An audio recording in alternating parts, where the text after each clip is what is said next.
Our third plenary, which is in this morning, focuses on discussion on the contemporary trends in geopolitical, geostrategic factors and their impact on the various countries of South Asia and also on South Asian cooperation. I have circulated a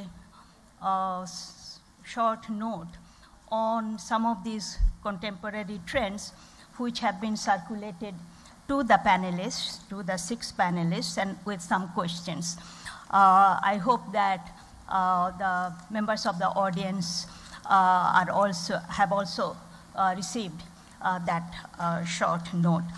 But I have also given the panelists the freedom to raise any other issue, any other trend they think are important, which have not been included in the note, and they are all free to speak about that.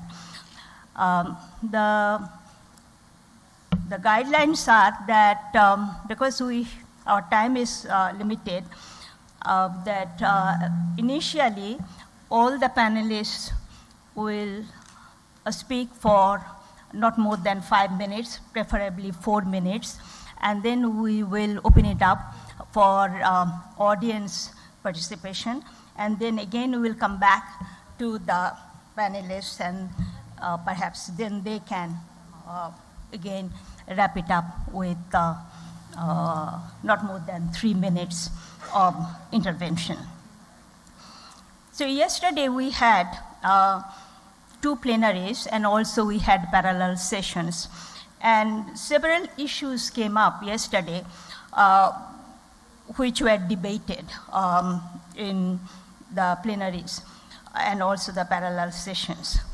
The one debated issues, and I think it was not really debated, I think it was raised for provocation, was that whether we should just completely give up on SARC idea.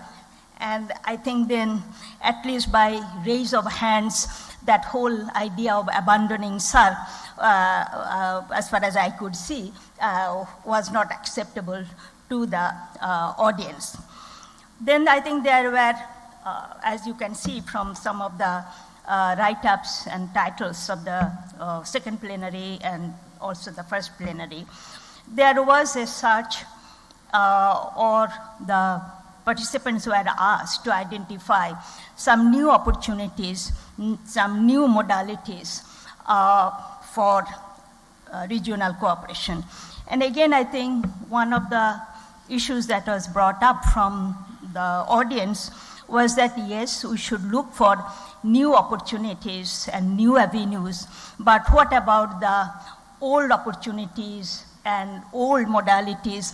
And we have not worked on all those old modalities, so it is not a either-or situation. And I think, putting anything in a binary classification that either this or that actually doesn't work, because I think simultaneously many things happen and some may be contradictory and some may create tension, but I think the overall objective is that even amidst all these tensions, all these conflicts, how could we move forward the whole idea of cooperation?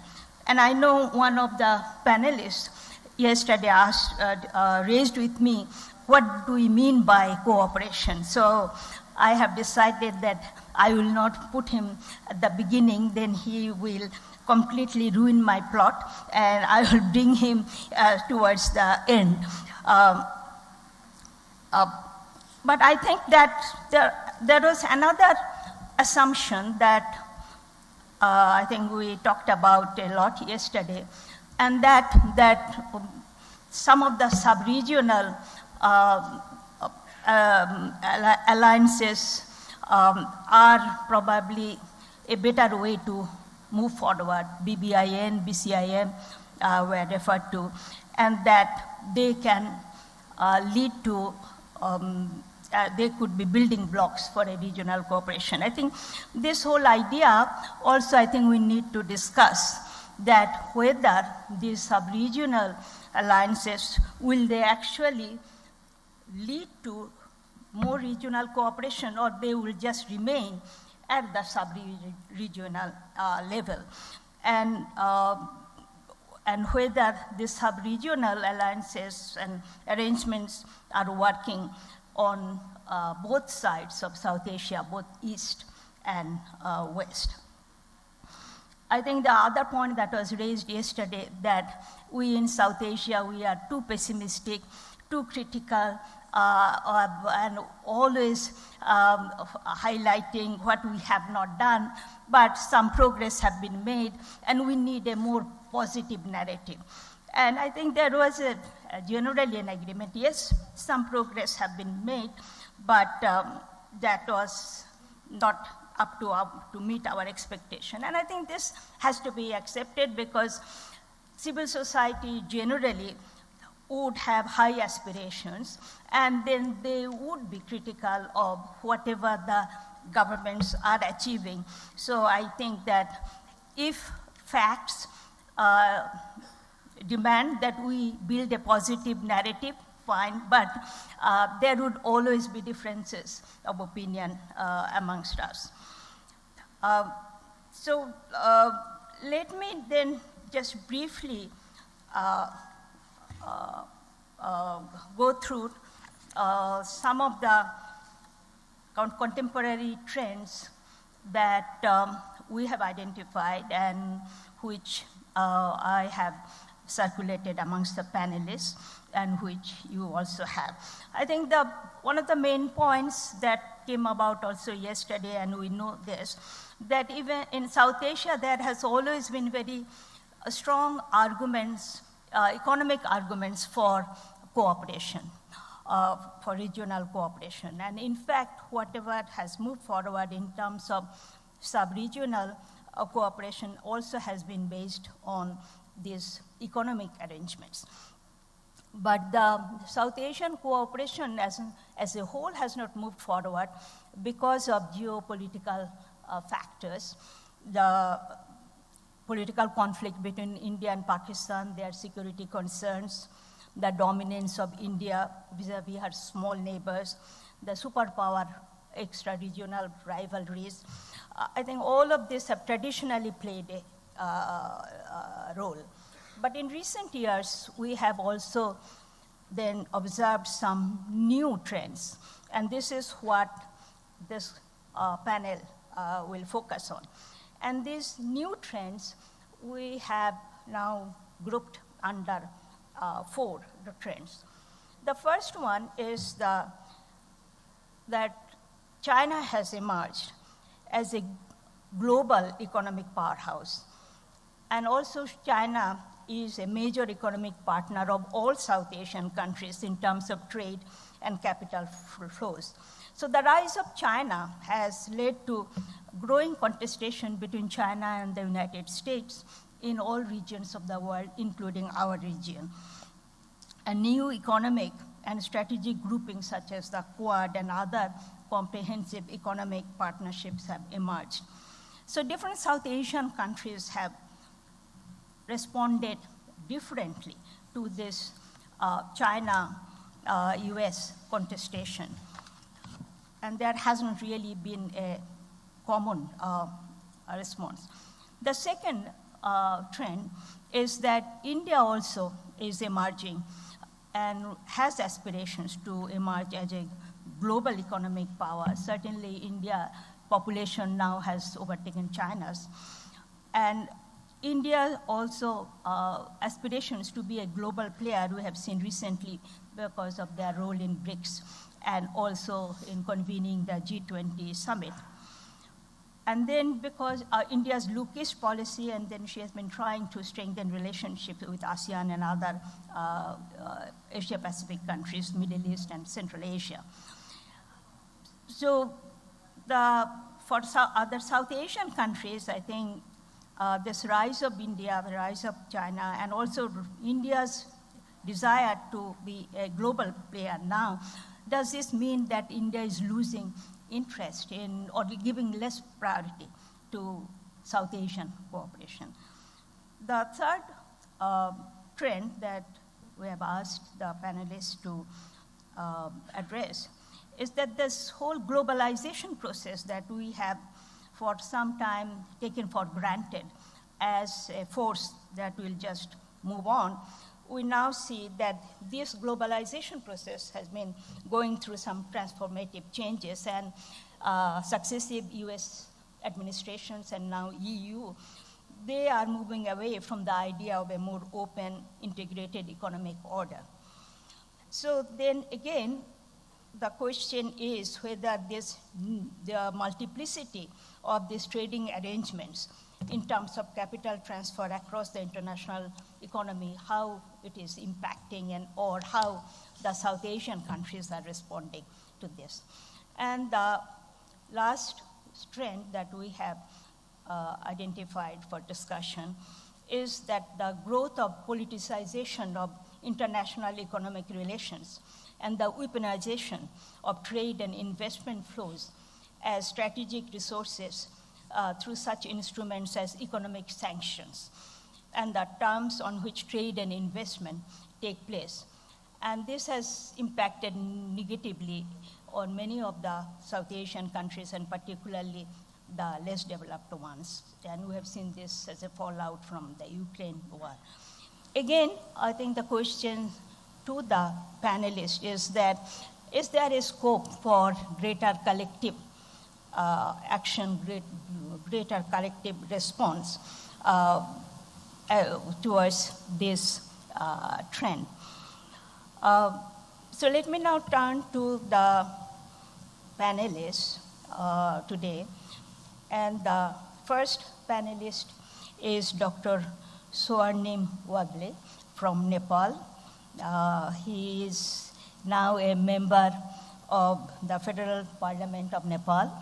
But before that, he has spent many years as an economist working at the UNDP and the World Bank.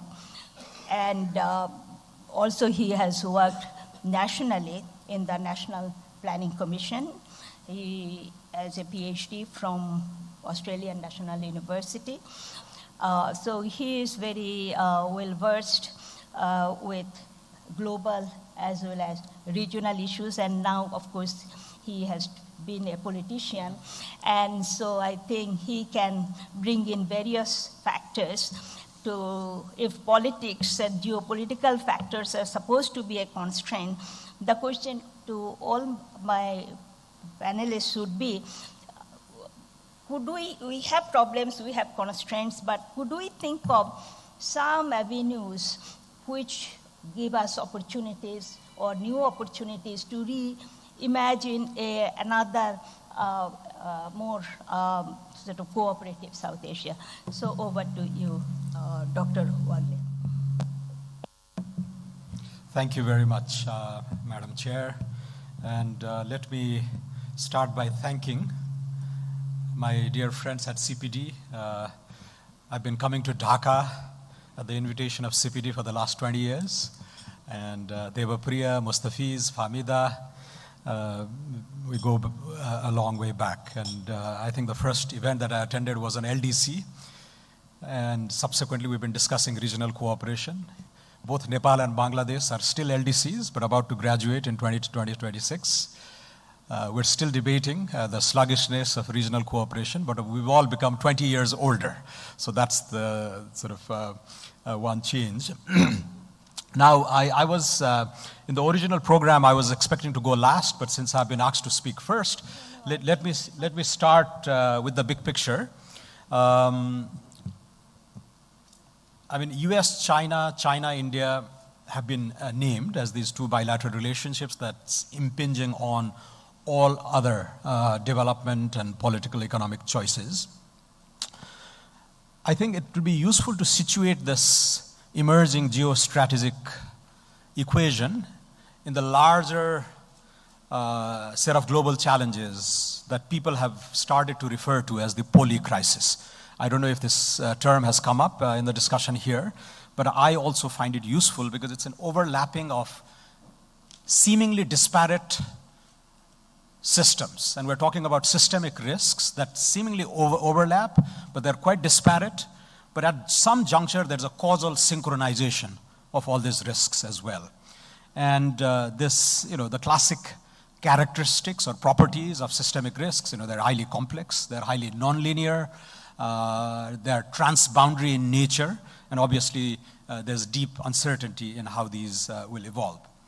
And this we're seeing in the natural ecosystem with the planet, in the social ecosystem with all the mistrust in society and deep polarization that we're seeing everywhere, and in the economic system as well. So if I were to list the 5 big challenges, I would start with the macroeconomic and the debt crises, the sluggishness, joblessness, growth, and all that.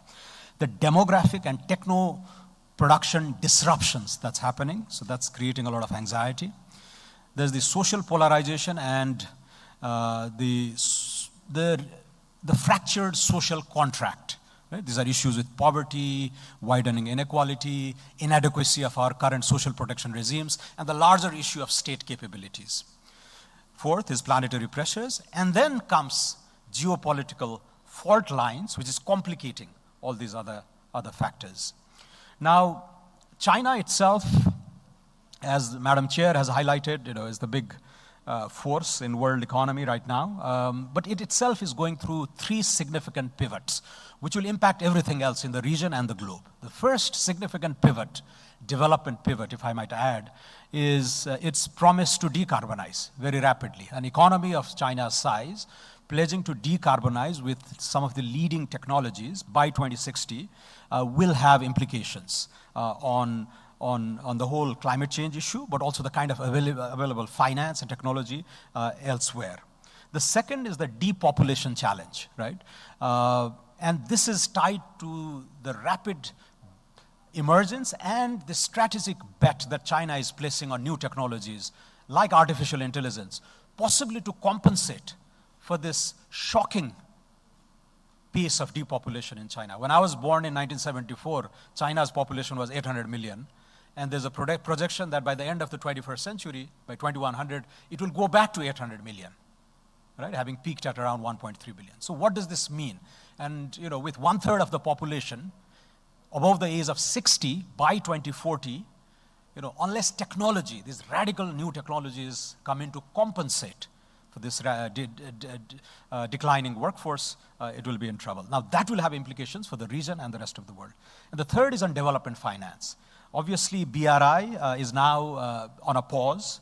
People are talking about BRI 2.0, where it will possibly come back in a new avatar with much more multilateralization, much more depoliticization or de-risking of directed lending, much more acquisition finance, much more PPP, and possibly a careful balance between sovereign lending and lending to private lending, things that are nonetheless contingent liabilities for the state, but doesn't show up as sovereign borrowing in the books. So these are some of the big challenges. I'll just end with a sort of a number and a tangential reference to Nepal, which will... So I think without tangential reference, I would like you to more specifically talk about what does this US-China, particularly China-India contestation, and how Nepal is approaching so there's all this means competition for infrastructure financing, right? So the rise of China with all these shifts and presents an opportunity for South Asia. So there's a perception and reality. And this is where I think our Indian colleagues in particular have to be brought into the conversation with facts and numbers. And this is where the facts I was alluding to is relevant. Between 2009 and 2019, under BRI, $462 billion of money was lent under BRI projects through only 2 banks, China policy banks, Exim Bank and the China Development Bank. Now that was roughly equivalent to a cumulative lending of the World Bank, which was $467 billion. So for the last 10 years, China has been the most important bilateral creditor in the world. Now, but that peaked in about 2016, and it's gone downhill, and there was a rapid pause just before the COVID. Now, of this, we've seen some movements in Bangladesh. Pakistan is a separate story. Sri Lanka is a separate story. But in Nepal, where our Indian colleagues say that Nepal has completely gone into the Chinese fold. Of these $462 billion of lending, how much did we receive? Nepal, that is supposedly seen by neighbors as in the Chinese sphere of influence, zero. Zero, right? And this is what I mean by this gulf between perception and reality. There's a minor debate on one particular airport project, whether it's part of BRI or not. So this is important. Now, on the other hand, if we have an open dialogue, if there's a higher level of trust among neighbors and colleagues, then what the Chinese are good at financing good quality infrastructure, possibly at cheap borrowing rates, would be good for South Asia in general. And there's this Hambantota paradox. I know there are colleagues from Sri Lanka. It led to a lot of anxiety in the region, Chinese money, Chinese ports, all that. But the largest beneficiary of that Chinese-funded project now are Indian exporters, right? Connectivity, infrastructure, good quality infrastructure in Bangladesh, Nepal, India, Sri Lanka actually helps the region itself. So if we can be more agnostic about the source of financing, and if we can depoliticize the larger geostrategic interests to the extent possible, I think it's a great opportunity that we need to seize because all these other systemic risks that I talk about will soon take over, and countries like ours will become old without ever having become rich if we let go of this opportunity, given the demographic, planetary, and other techno-pressures over the next 10 to 15 years. Thank you. Thank you very much, Dr. Wagle. And at least I learned something new. I didn't realize that out of the port in Sri Lanka, who is benefiting. And so I think that is very, and also how, even though it is, we are always talking about economics and economic interests driving this, but how then the narrative and perception are different. I would now turn to Professor Shahidul Haq from Bangladesh, and I'm actually following the order that was given to me in my program and not what was original. So Professor Shahidul Haq also have a very multifaceted career background. He was our former Foreign Secretary, but I think now he is teaching both in Bangladesh at North-South, and also is teaching as a visiting professor in India. And he has also had a long career in the international system with the IOM, and he has also, he studied at Tufts University in USA, and he has been actively pursuing now research. Migration has been his long-standing interest. But I would now like to ask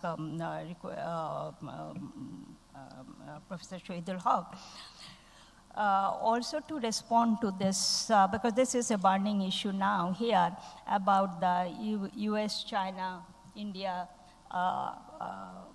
contestations in our region, and how Bangladesh is responding to this, because I think this, all these countries, they need funding, money, economic, we talk about economic diplomacy. So if you would respond to this particular question, and also then the de-globalization that is going on, and how Bangladesh, when you were a foreign secretary and you have been dealing with some of this, how Bangladesh has responded, and then reflect on, if we want to move forward the agenda, our goal of South Asia cooperation, then what is the way to move forward? Emerging China, India, they have their aspirations. Bangladesh also have her aspirations. So how do we move forward? Thank you. Thank you very much, Professor Raunak Jahan, for your questions. Thank you to CPD for inviting me. Now, where to start? Instead of starting from China, India, and the geostrategy, let's start from South Asia. I think we should be looking at some of these issues from a South Asian context rather than looking at from the more contestations that are mentioned in the paper. When we talk and think of South Asia today, it's a politically and socially constructed region. So certainly it's debated. And it was imposed on South Asian people by the British when they were hurriedly leaving the subcontinent. And through a bloody partition. So that's the context. So the South Asia that we think as a sort of a coherent, integrated, convergent area is certainly not. There's a huge rift between and within South Asia. So having said this, South Asia over the years have done some or achieved certain progress, both in terms of politics, military, and economy. Not certainly all the countries equally. Now, the fundamental kind of a tension that was there before 1947 became aggravated and continue to do so. What is that? It's the whole issue of identity, ethno-religious identity. And that has spurred South Asia to become a convergent. Access to resources. Certainly, when the British divided, they did not look at resource allocation. They looked at what religion that people thought they belonged to. So that's this context. Within that, then we look at the issues that you are raising. Now, if you look at South Asia, I look at Bay of Bengal. That's where my frame is. So I look at South Asia from Bay of Bengal because then it makes more sense strategically, otherwise it doesn't, to me. Now, if you take that and look at the history of Bay of Bengal continued to remain a very important geostrategic maritime area till 1930s. After 1930s, the British had other way of connecting India with the rest of the world, and Bay of Bengal as such took a little back seat.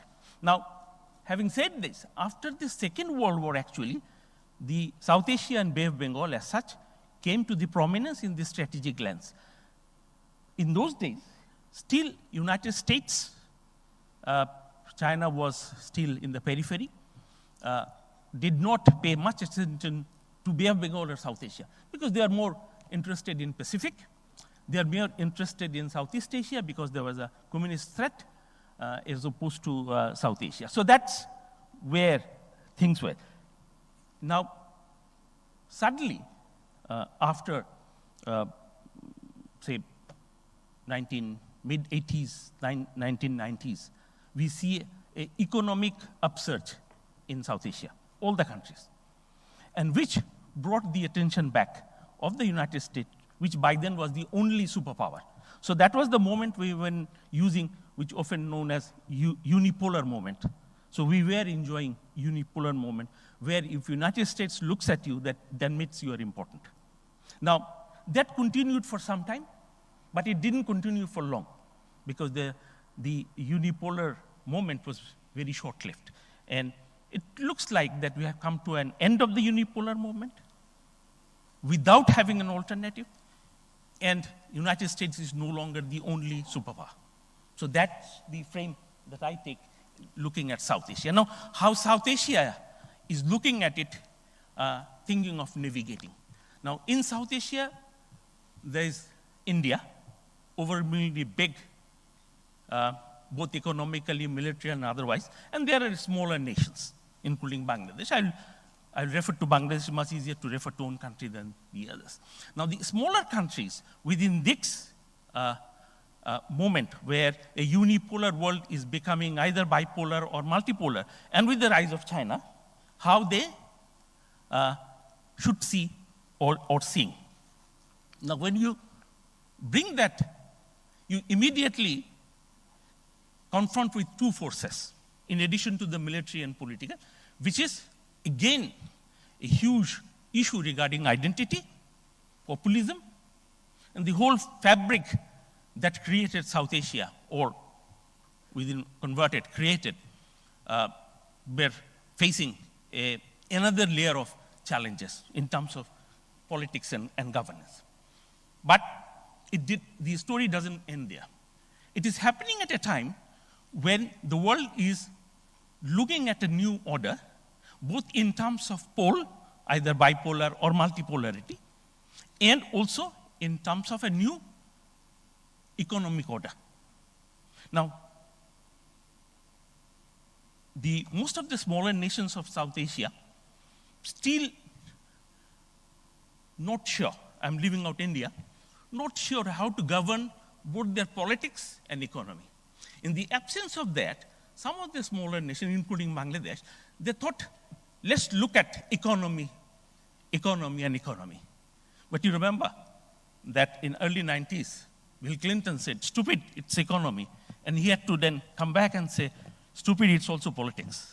So, leaving out the general geostrategic politics and thinking that economy will solve all the problem has ended up creating a situation where we don't know how to navigate. Or we are facing difficulties in navigating at a very tumultuous time when the whole Indo-Pacific is going through changes from a unipolar to a multipolar world, or a bipolar world. That's a debate separately can be done. Now, as far as Bangladesh is concerned, Bangladesh has been, I must say that, very skillfully navigating, keeping a sense of equidistance, in the absence of a proper word, I'm using it, from both the poles. And this is not one pole. There's China pole, there's the India pole, and there's the United States pole. So far. Thinking that only kind of doing alliances in terms of economy would take them to a new century. So that's the now questions. Would that be enough for Bangladesh to offer in the new order in terms of economy? Or there is something else that Bangladesh could offer, because Bangladesh is central in Bay of Bengal. Most of the things that will happen in this area, Bangladesh will have to play a role. And that role is not only economic role, it's also political role. But before that, it has to really find its model. And there are currently two models available, the consensus, the Washington model and the Beijing model. We are seeing a little bit of a contour of Indian model emerging, but yet to emerge. My Indian colleague will possibly see, is there a third model that the smaller developing countries could look at? And here I'm referring to G20 and others. I'll stop here, but if there's a question, I'll be very happy to answer. Thank you, sir. Thank you very much, Professor Shahidul Haq. I think the question you have raised about what trumps, is it politics or is it economics? I think that is a very valid one, but very complex. And I think for a long time we thought that if you drive economy, then somehow they should overcome political and geostrategic interest. The other issue, identity, again, I think it is a very, identity politics is very, very complex. I think Professor Amartya Sen has always argued that we all have multiple identities. It is not some simple. So yes, we are Bangladeshis, Pakistanis, Indians, but we are also South Asian, or we are no longer South Asians. So I will stop there. I will now move on to our next speaker, and that is Dr. Syed Kalim Imam from Pakistan. And he is a former IGP of police and also a former federal secretary, but now he is again, he is also a professor, and when I looked at his bio, then I find that he has been very interested in questions of reforms and philosophy, and he has also worked at UNDP. But what struck me when I was looking at the bio of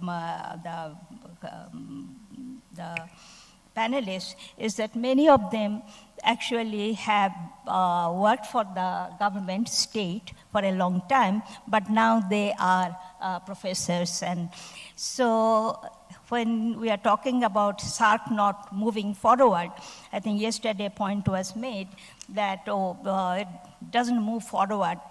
Anything has to do with the state doesn't move forward because of lack of implementation. And I think yesterday Dr. Ishrat Hussain talked about there's too much of bureaucratic traditions.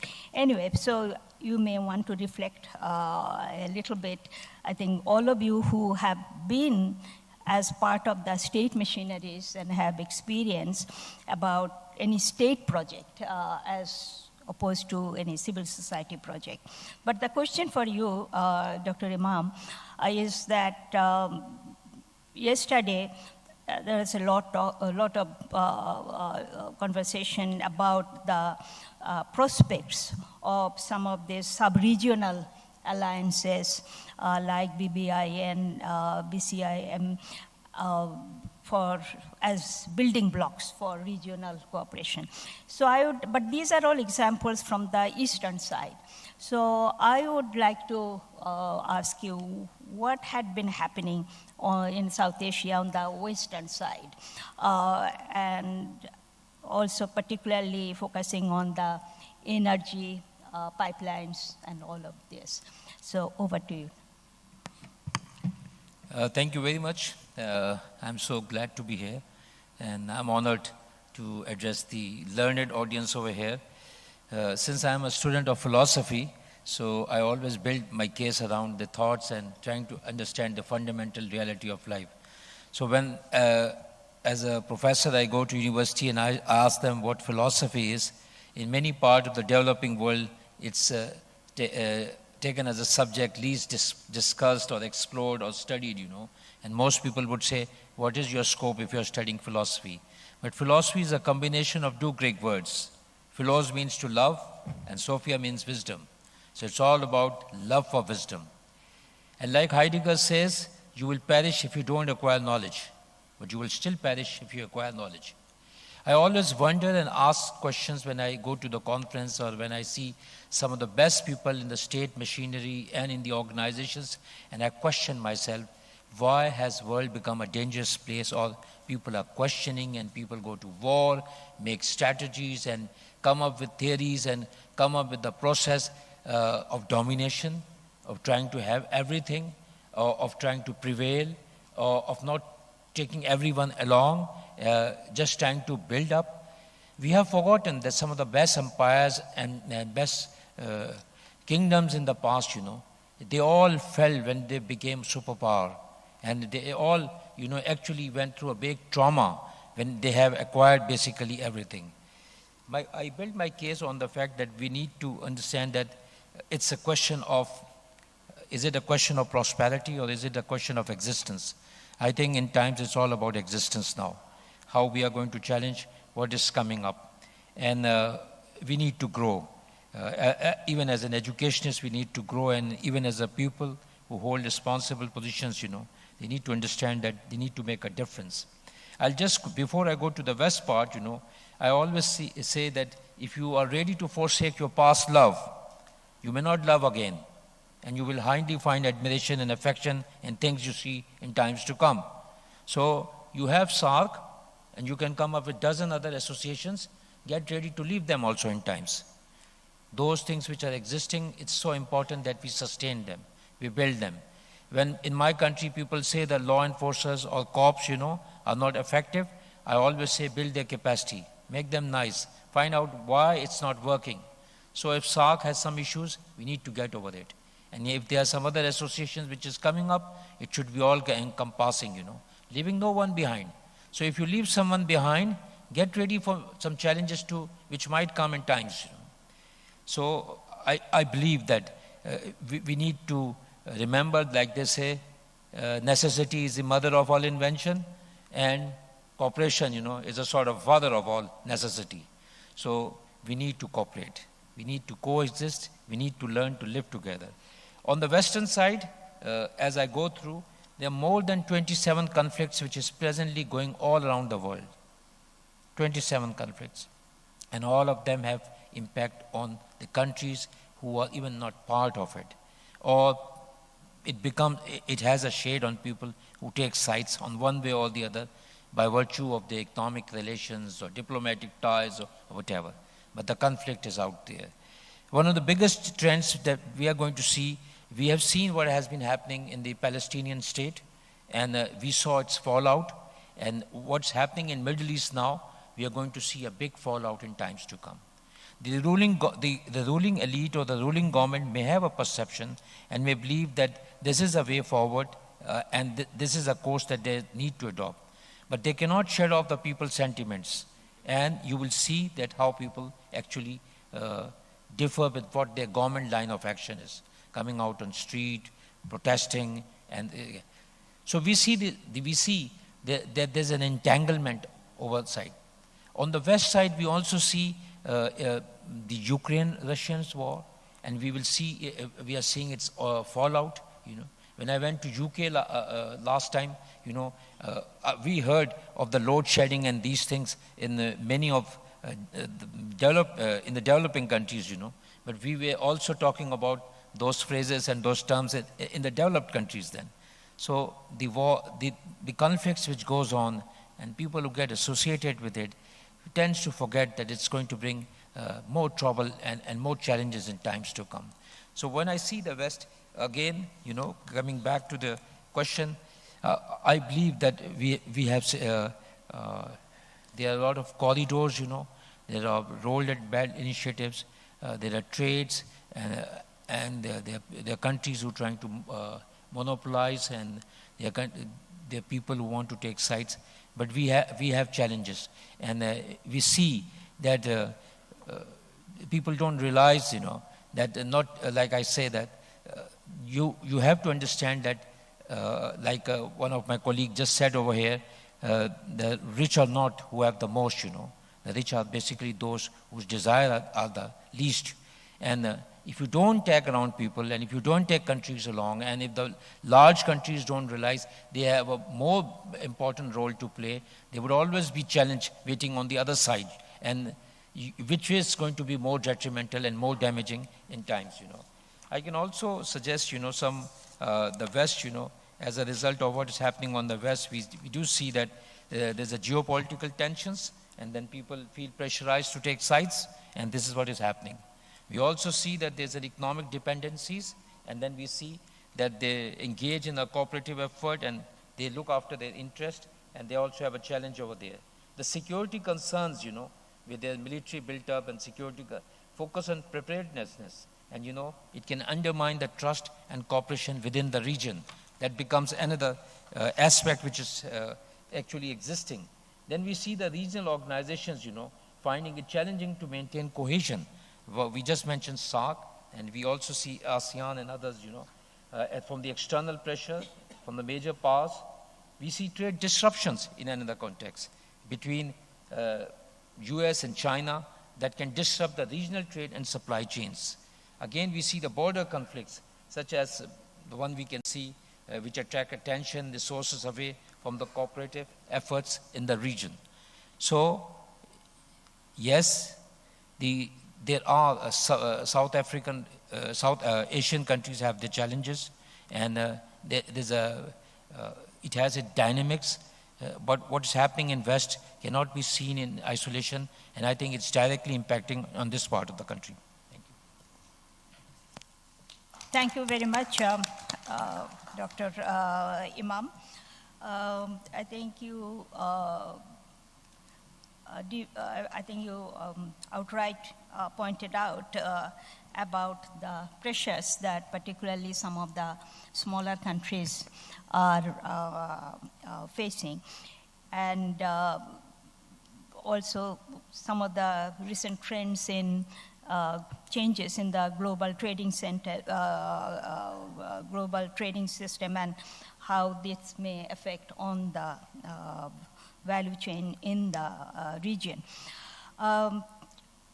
I would now move to the next three panelists, and the problem of coming later is that then they are a little bit more under time pressure.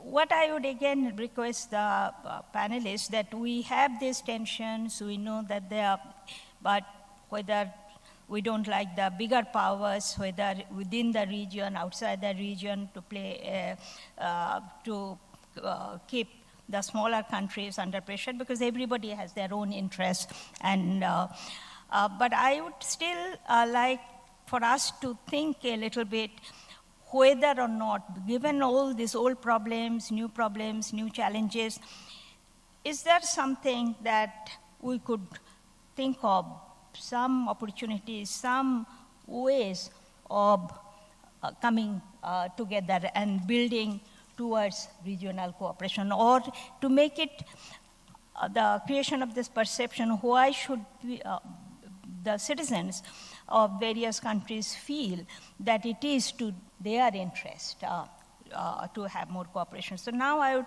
turn to Dr. Amina Mohsen. She is a professor of international relations in Dhaka University, and she has worked extensively on civil-military relations, human security, violent extremism, on minority issues, and she has studied at Cambridge University.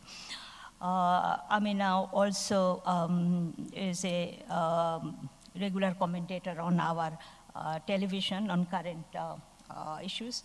I have asked her to talk, respond to the question of weaponization of the various economic instruments, but she wanted to more specifically also address the issue of India's rise and aspirations to be a global power, and how that may be impacting on the neighbors. So over to you, Amina. Thank you. Thank you so much, Appa. And I would like to thank the CPD for inviting me. Before I take on the question that you have asked me, I just want to respond very briefly to the question that you have been raising to all the panelists regarding if we have, what kind of South Asia that we are thinking of, and what kind of South Asia, to be more precise, we are living for the next generation. The drafters of SAES had one imagination, maybe for the next generation, there is a different kind of South Asia. And here I would like to, refer to Ashish Nandi when he writes about or talks about the idea of South Asia, and he very poignantly argues that what is this idea of South Asia? And the point he makes is very important because he says that this is the only region in the world where the states define themselves by not defining themselves, but by defining the other. And in the process, while they are talking of the animosities or the baggage that they carry from the history, they are in fact empowering the other, like Ashish Nandi puts it that way. But this I would call is the status South Asia. There is a people's South Asia. And I think the framers of SAES, when they dreamt of SAES, let me move on. When we talk of regional cooperation also, we have been talking about it since yesterday that regionalism has not taken roots, which is true in a sense that yes, at the statist level, it has not taken roots. But when we talk of the people's South Asia, it's not so much a transactional relationship, I think, which Professor Rahman Subhan was referring to yesterday in his speech in the evening, that there are these cultural linkages, the social linkages. We are facing climate challenge. I mean, this has not come out very strongly in this forum. I've seen that climate change, and yesterday we had a earthquake in Nepal. So one has to take cognizance of that. The gender question is there. Displacements, migrations, and how also the people of South Asia, since we are talking about new ways of moving towards cooperation, if the concept of border has taken roots in the minds of the people, in general, if we take it from the community level, we talk of hard borders, we talk of soft borders. And there is this idea of homeland, there is this idea of borderlands also. And we have border hearts also. So I think if we talk about regional cooperation, we have to emphasize on the concept of borderlands also. And we have to rethink about how we look at geography. And we have to be very imaginative about it. Professor Shahidullah rightly pointed out about the importance of oceans, the Bay of Bengal. Bangladesh looks at Bay of Bengal as its third neighbor. So these are important factors. And also, when we talk about sub-regionalism, what happens to Afghanistan? That is also a question to be factored in. If these sub-regional groups are we factoring in Afghanistan? Are we factoring in Pakistan? What is the politics behind these sub-regional organizations? That is also important to look into. I do understand the rationale behind forming these groups, but at the same time, I want the audience over here to be cognizant of other factors also. Because it's not about, when we talk about regionalism, it is an ism, it is an ideology. So it cannot be hostage to regime, regime centricism or statism has become, the people of South Asia, I think, have for too long been hostage or been captive to regime centricism and statism. So we have to move out of that. And there was a time when track to diplomacy and people-to-people contact, these were there, but somehow we see that in the decline. And one has to raise these questions, why are these in the decline? Appa, coming to your point, about how does other states, what is India's role, or if the states in South Asia are willing to accept that position. We see contestations at two levels. At the systemic level, we see the contest between the United States and China. And this contest, I think this has in some way gone to the advantage of India.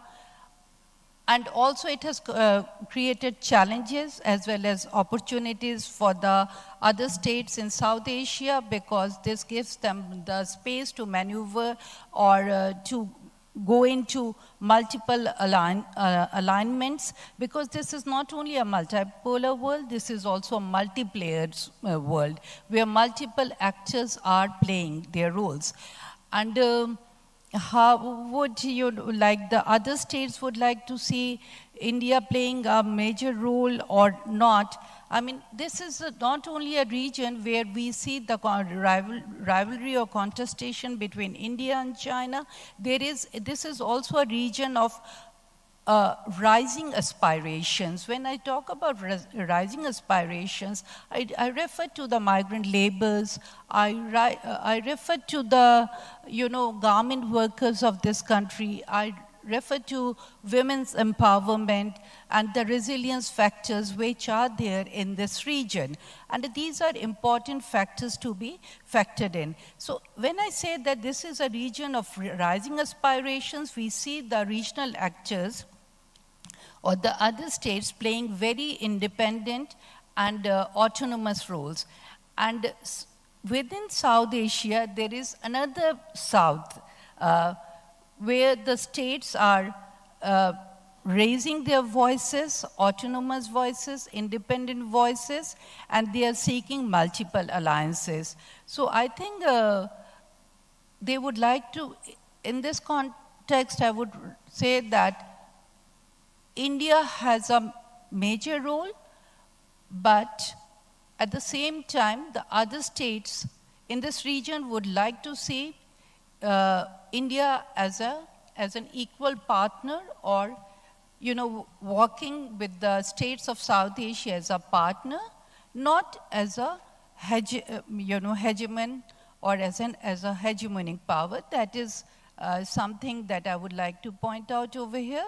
And also, I think when we talk about reimagining South Asia and regionalism, the people South Asia at different intersections, and one has to look at the intersectionality of the intersections. That is also very important. I'll just end it here. Thank you. Thank you. Thank you, Amina. You raised several interesting issues. I think the politics of othering is too huge a topic, but I think it is going on almost in the bigger countries, smaller countries. So I think that's a major problem, but we won't probably get into that. I think for our session, whether the multiplicity of alliances, arrangements, whether it is creating advantageous for some of the smaller countries, it is giving them more space for maneuver. I think that is, I think, an interesting question. But I would still like for us to think that whether any of these things are actually then going to move us forward towards more towards regional cooperation or not, or it is not so advantageous. People don't perceive this as advantageous to have regional cooperation. So my next speaker is panelist is Professor Praveen Jha. He is a professor of economics at Jawaharlal Nehru University, and his specialization is agriculture, labor, and he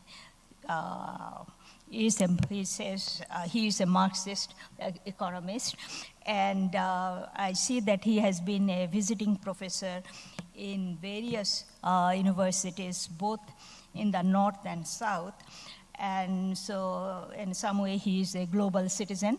And I know that we all are here really speaking in our own individual capacity, but when because he's from India, then I have asked him whether he would reflect on this question about India's aspiration and rise to be a global player, and how that is going to affect the neighbors, and whether India as a global power can then bring along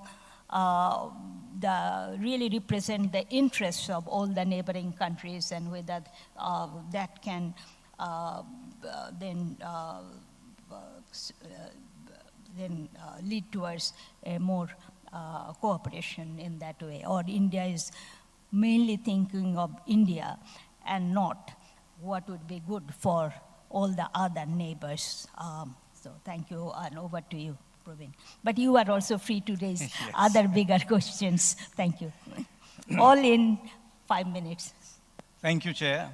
And I'm grateful to Center for Policy Dialogue and all the co-organizers for including me in this conversation. Thank you, my fellow panelists, for your wonderful remarks. Let me, in fact, before I come to the question that the chair has posed to me, I have been somewhat uneasy since yesterday morning, and she was referring to me when she talked of, what does cooperation mean and so on and so forth. to me, when you want to raise this question, flag this question, reframing. Reframing with respect to what? What are the core objectives? What are the core ideals? What are the core ideas, etc., which envision your project of reframing and so on and so forth? Now, this is where, South Asia, of course, cannot be taken out of the global context, the global capitalism and so on and so forth. And what has happened there is one of the most profound questions that we have to ask in terms of what are the ideals that we are sort of putting on the pedestal, etc. Since yesterday, people have been talking about globalization. Now, obviously, it's not globalization. It is neoliberal globalization, which means something very, very specific. It means hegemony of the large capital. Much more important than that, hegemony of finance capital. Finance capital is currently the single most powerful economic actor in the world. If we don't understand it, we do it at our own peril. I don't have time to get into all the sort of details pertaining to that and so on. Now, what has all this done is to bury the ideas, the visions of, let's say, starting from UNDHR, partnership of that kind.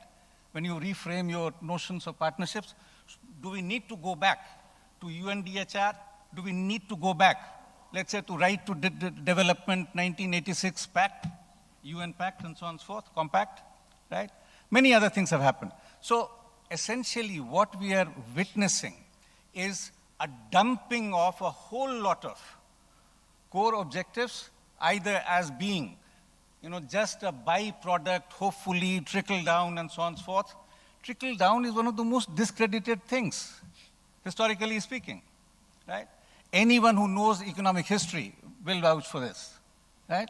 Now, in that context, are we basically saying that we are sort of still, or again, getting stuck in growth fundamentalism, infrastructure fundamentalism, investment fundamentalism? All these are extremely important things. Growth is very important, investment, infrastructure, all these are very important. But then, if we get stuck there and do not really get into a serious examination of the outcomes and so on and so forth, just look at, from 1980s, everyone has been talking about jobless growth. I'm talking of the World Bank, I'm talking of UN institutions, ILO, UNDP, UNCTAD, and so on and so forth, everybody, right? What is to be gained from a growth of 8%, which generates almost no employment, compared to a growth of 5%, which generates, let's say, 2% labor absorption? I'm referring only to one, but then we can get into many other issues there, etc. Right? Look at the most recent data, for instance, this is most recent data, which tells you that billionaire fortunes currently are increasing by 2.7 US dollar billions a day, whereas inflation outpaces the wages of at least 1.7 billion workers a day. That is, they are becoming poorer and poorer, right? We are talking of some 3.2 billion workers in the world, and half of them, more than half, are actually becoming poorer, right? So there are many other issues there, education, health, etc., what is happening to the progress and so on and so forth. With that, let me come to this whole question of, so basically my plea is, and some of these were indicated yesterday in the conversation that we had here, but we did not really take up in terms of what needs to be put on the pedestal, in terms of partnerships, in terms of envisioning this togetherness and so on and so forth. Professor Rahman Shoban had certainly talked about how ideals of civil society objectives, these were not sort of simply captured or reduced to these narrow kind of indicators, etc. Now, with that, let me come to the question that the chair put to me, which was, this whole issue of India and how does it see it. I'm not sure if India knows how does it see it.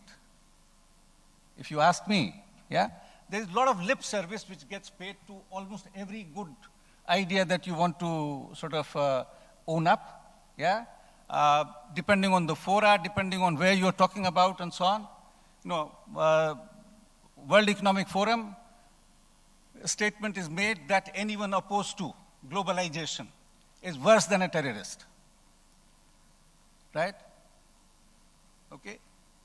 Now, should that become the ideal? Simply being on the bandwagon of this neoliberal globalization or so. Whereas yesterday, Professor Nagesh Kumar and sort of other colleagues from India, they were rightly talking about this whole sort of G20 initiative which was hosted by India, and the kind of discourse that you were listening there, saying that it is not only the regional kind of association, but also in a global sense. We do certainly want to be the lead player, and we will decide the agenda and so on. Will that happen? How will that happen? And so on and so forth are the key questions there. Essentially, in a context of neoliberal globalization, I would argue that there is huge fluidity driven by the big players, which are finance and large capital. If you look at the most recent statistics from TNI, Transnational Institute of India, which tells you in terms of revenues, who are the biggest 100 economic actors in the world. 71 are corporations, 29 are countries. 71 are corporations, up by 20 over roughly a decade or so. That is the real economy. That is the real economic kind of context that we have to talk about. In that fluidity, all kinds of things happen. Yeah? Sort of, I often say that there is a revolving door between the White House and the Wall Street. Right? Look at the heads of nations in Europe. So many of them have come straight from very large financial conglomerates. Right? And whose sort of service are they in? So these are essentially focusing on the economic question. We can muddy it very considerably by focusing on a whole lot of political questions, cultural questions, and so on.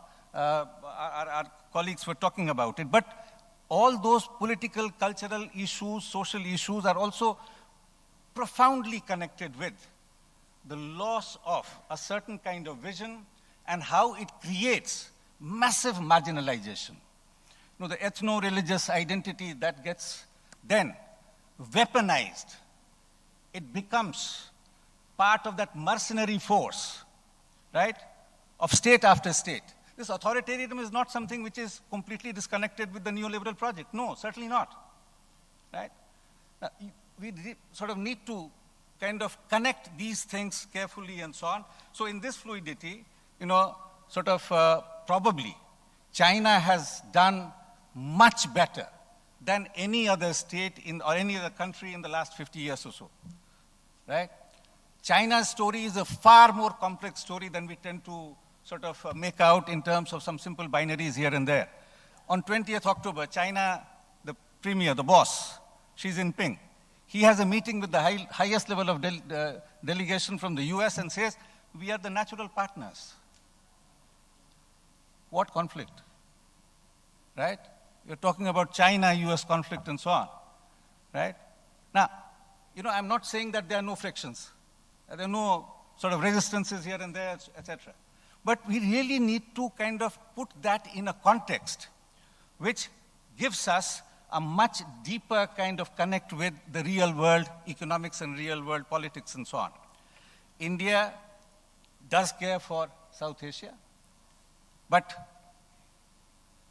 in a very substantial measure, it is in terms of lip service.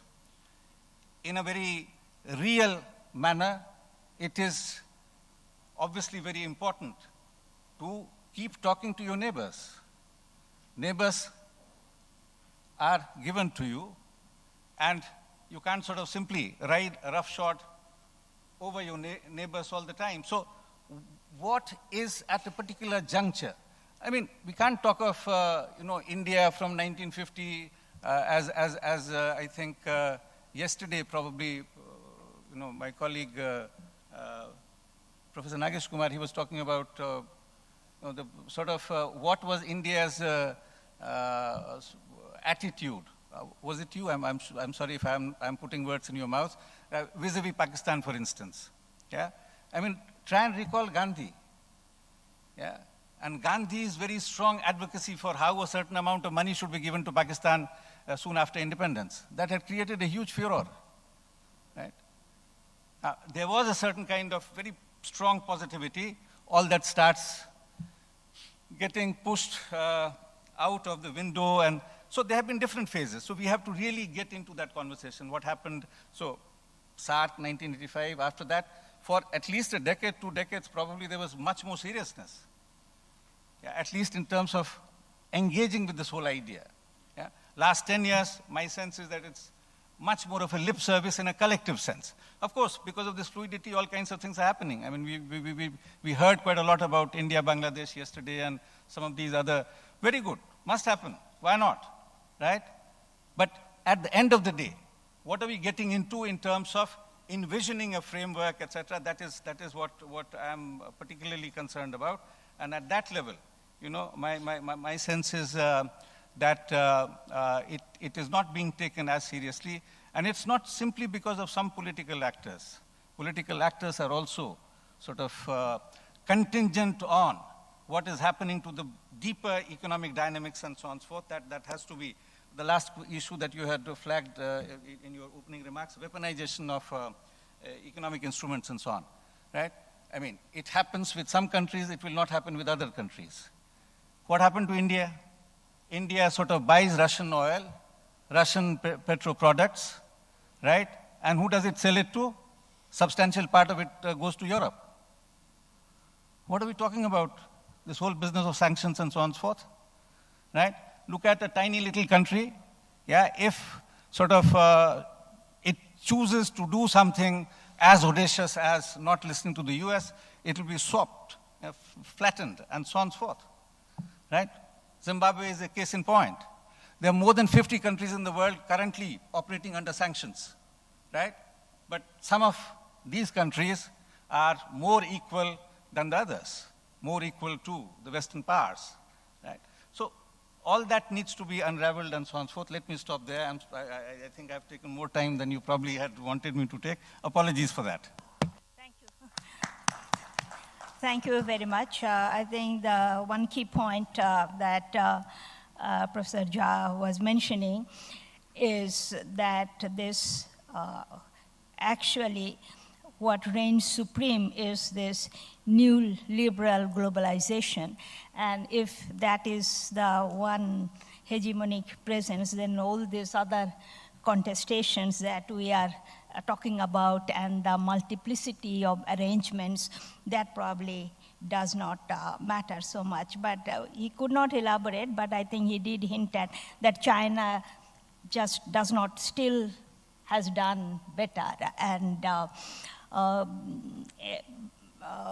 but he's still, of course, pessimistic about, I mean, I am still trying to see whether we can put forward some new ways of whether these are small or big, some ways of moving forward and not lament about what has not happened. So now our last speaker is retired Brigadier General Dr. Sakhawat Hussain. But I would like to get some instruction from CPD, because our session is supposed to end at 11, and we would like to have some question and answer. So if a note can be passed to me as to how long we should continue, that would be very helpful. So our last speaker is Brigadier General Dr. Sakhawat Hussain. And again, like other panelists, or many other panelists on this panel, he has been, of course, had a long distinguished career in the military. And then I think what he is known for in this country is that he was served in the Election Commission and conducted the 2008 election, which has been highly praised. And now, of course, he is a researcher. He writes very extensively, and he is also a regular commentator on our television. So what I find common amongst many of the, at least 3 of the panelists, is that they have worked within state machineries, but then they have all become later professors, and so they bring both perspectives. So Brigadier General Dr. Sakhawat Hussain, again, you said that you wanted to talk a little bit about some of the new arrangements that are coming up, the Bay of Bengal and others. So if you could again focus a little bit about what opportunities they may be creating for the countries, but ultimately whether that is going to move us towards regional cooperation, but all in 5 minutes. Thank you. Thank you very much, Chair, and thanks CPD for inviting me. I always find that I'm odd man out somewhere, wherever it is. I'm honored that CPD has considered me to be one of the panelists with such luminaries, and they're all experts in their own way.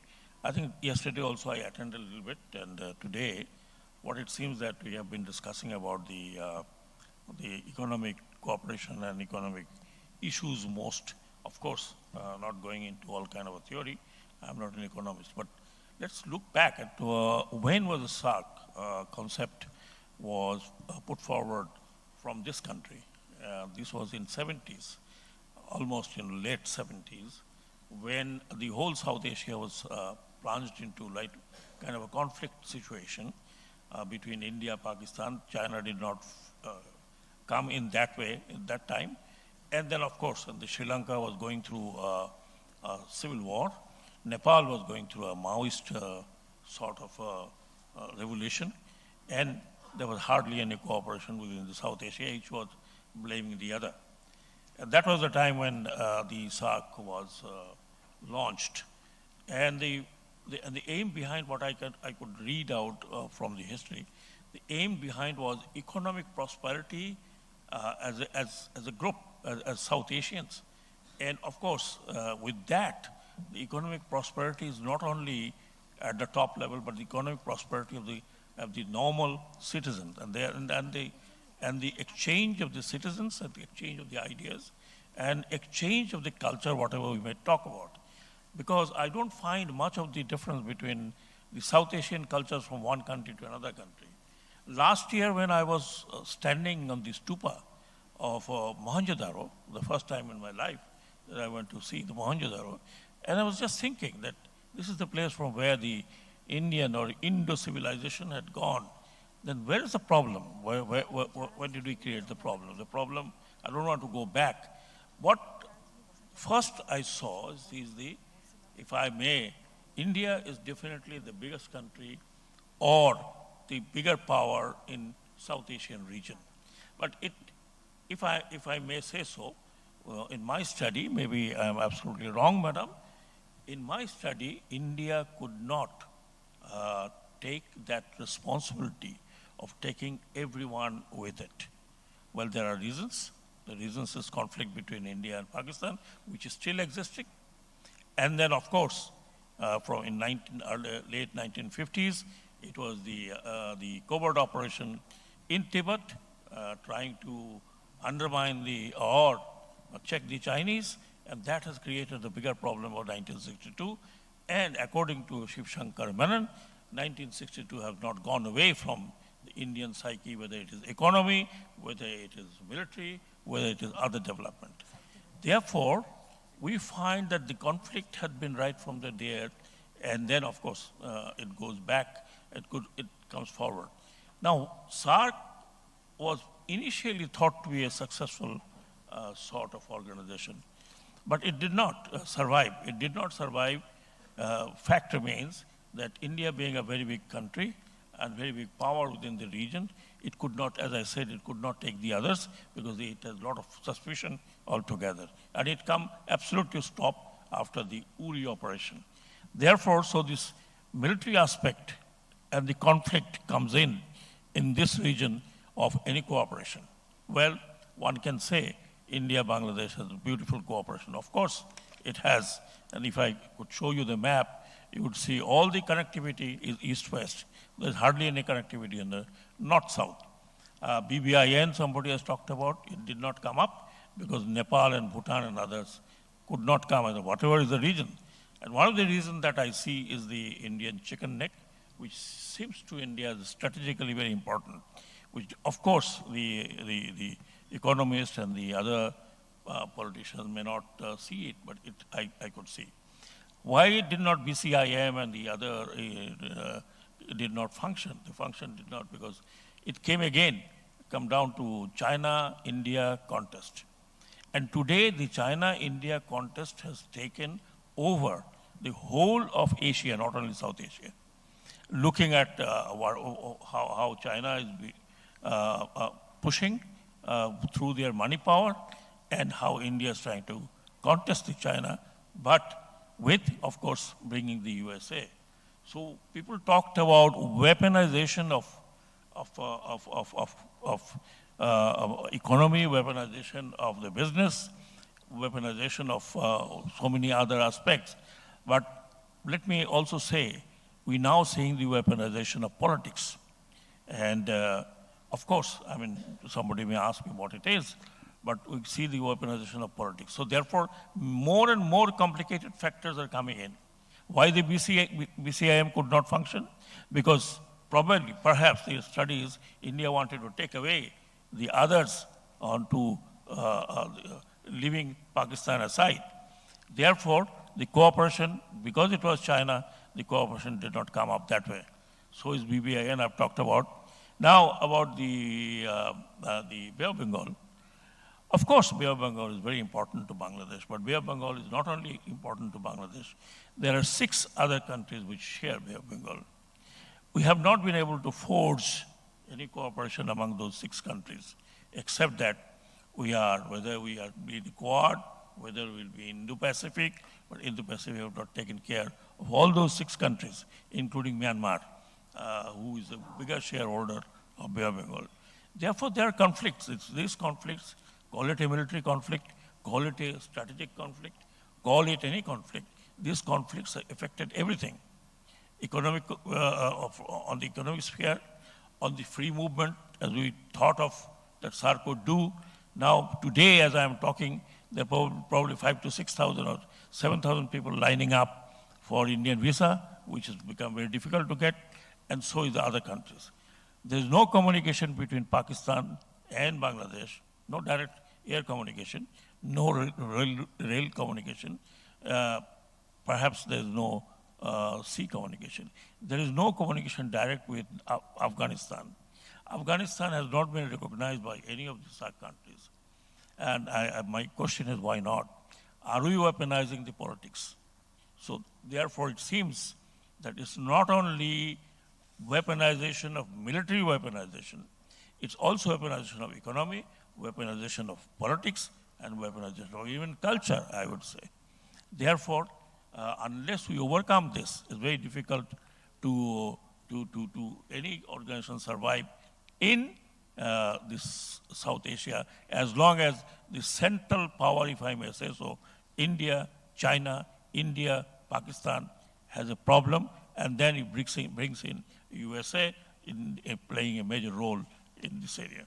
Lastly, I would say, unless if you want to reframe and rebring SAARC again, there has to be a mechanism of conflict resolution like ASEAN and like EU. Unless it is done, to me, as a very layman and a very ordinary citizen of this country, I see no future in regional cooperation. Thank you very much.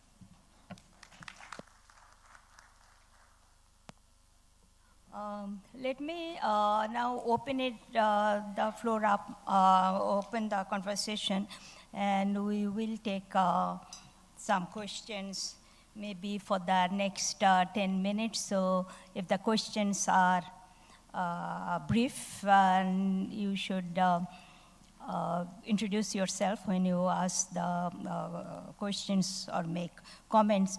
And then we will come back to the panelists, but maybe the panelists, because we want to conclude this session in the next 15 to 20 minutes, 1 or 2 minutes of response. But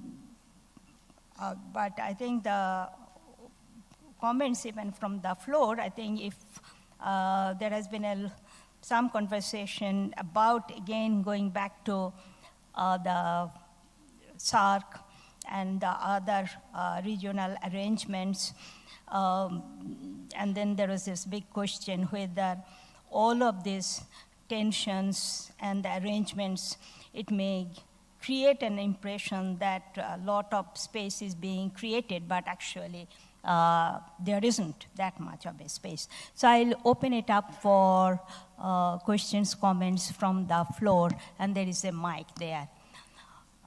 Okay, so there is Sanjeev over there. Yeah, okay. There are two on this table. First, Sanjeev, and yes, my question is to... introduce yourself. Sorry, my name is Sanjeev Barua.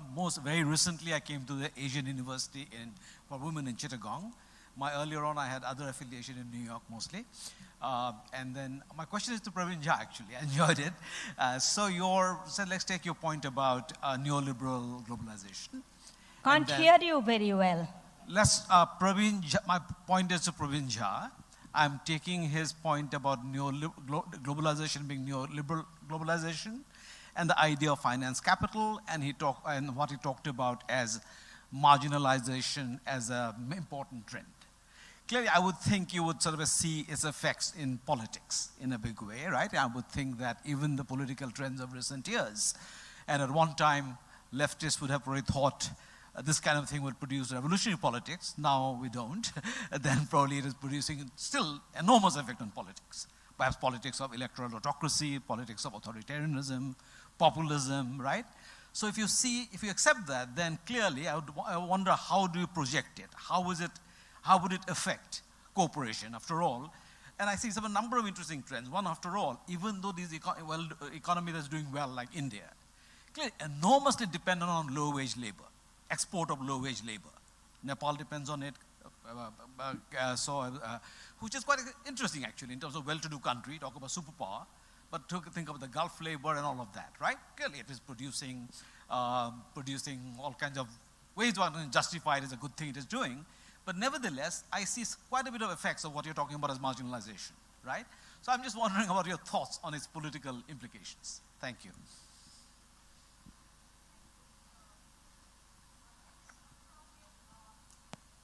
I think there is a problem here for acoustics. I'm not hearing very well. I don't know that is the problem. I have a few questions to myself. How do we redefine cooperation? I thought cooperation means sharing the prosperity and pain the region is facing and also making in terms of development. But having seen our neighboring countries doing good, and being happy that richer thy neighbor is better than poorer thy neighbor, I would simply like to see that the prosperity could be better shared to the neighboring countries than the prosperity taking to the cost for over militarization and bringing the region to a kind of battleground for the powerful countries. And we know when elephants fight, who would be the one to be most affected. So my question to ourselves is that how do we talk about demilitarization along with depopulation, decarbonization, and so many other things, so that the prosperity gained by big neighbors of this region, China, India, be beneficial to countries of the region, rather than the cost for militarization and building defense power, which we have been seeing over decades and over years. The bigger you become, the powerful you become economically, you have the eager and a kind of temptation to be a bigger military power. How do we contain that kind of temperament coming in the recent decades with the economic power? That would be my question to the whole panel. Thank you.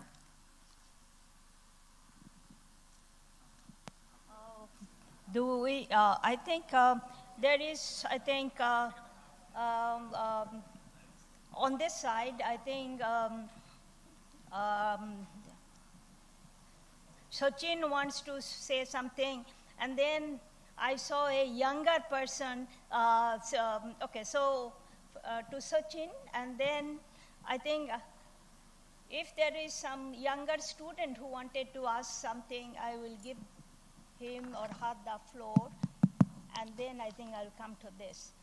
And Sachin, I mean, the problem, there is an echo going on. So very difficult for us to hear anything. So somehow can the mic be placed in such a way that, we can hear? Thank you. Thank you.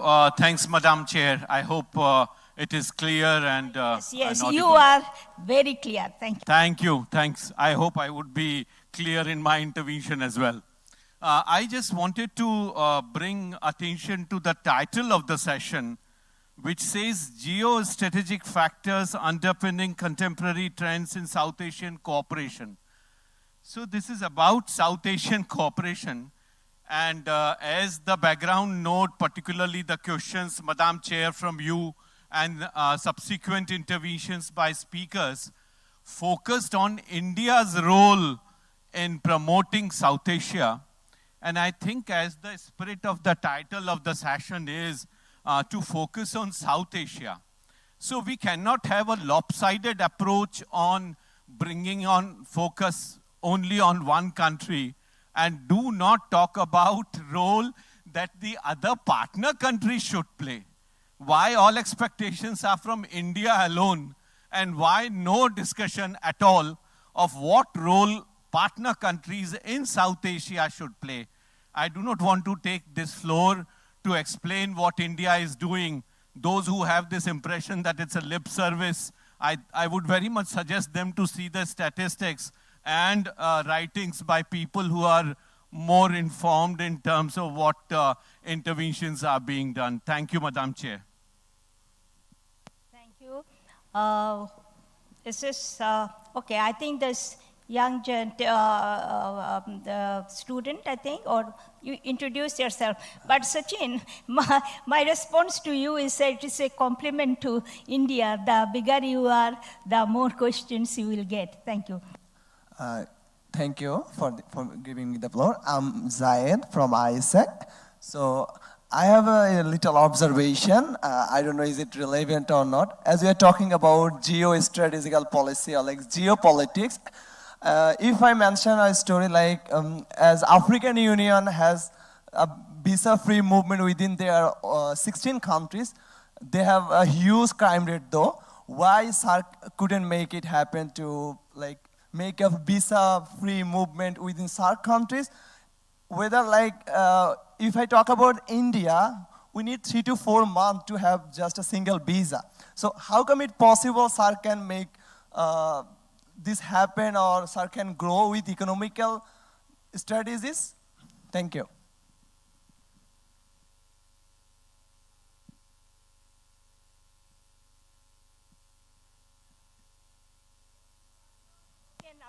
I will give them first, and Brigadier General Amsamin, you will get next. Not now. Yes. No, not to him. I think that was his neighbor. Right. Is it okay? Fine. When the CPD sent the... I really couldn't get you. However, I go ahead. I'm retired Brigadier Mufiz. Introduce yourself and sure. be very brief. Thank you. Sorry, madam. I'm retired Brigadier General Mufiz, former chairman of EPZ, we call BEBZA. And now I'm engaged with the ISO standard consultancy. So when I got the list from the CPD and saw the resource person's name, I thought that Dr. Parveen Jha, I'll be seeing a graceful lady. Parveen is a name more with the women than with the man. I hope you don't mind my saying. Now I come and see a 6-foot handsome man there. Right. As a layman, my question is, you talked about the hegemony of capital and the finance. Perhaps that has been right from the beginning of civilization, finance, capital, and whatever you say, that dominates. But from the present context, the global context, what are the differences? Thank you so much. Thank you. Maybe it's too late, but Sachin maybe can give everybody a technical training on how to ask questions from the floor. I think Sachin is the only one who we heard very clearly. Okay. General Amsamin, again, very brief. And I will go to other, okay, all right. Thank you, Madam Chair. In fact, your strategic factor does relate greatly, mostly, to our military dimension. Most of the discussions did not really touch upon that. This is important. The relationship in terms of military aspects of the South Asian countries. And we know, although everybody says, why we talk about India? But India is definitely, whether you like it or not, is a major factor. And India has the borders everywhere.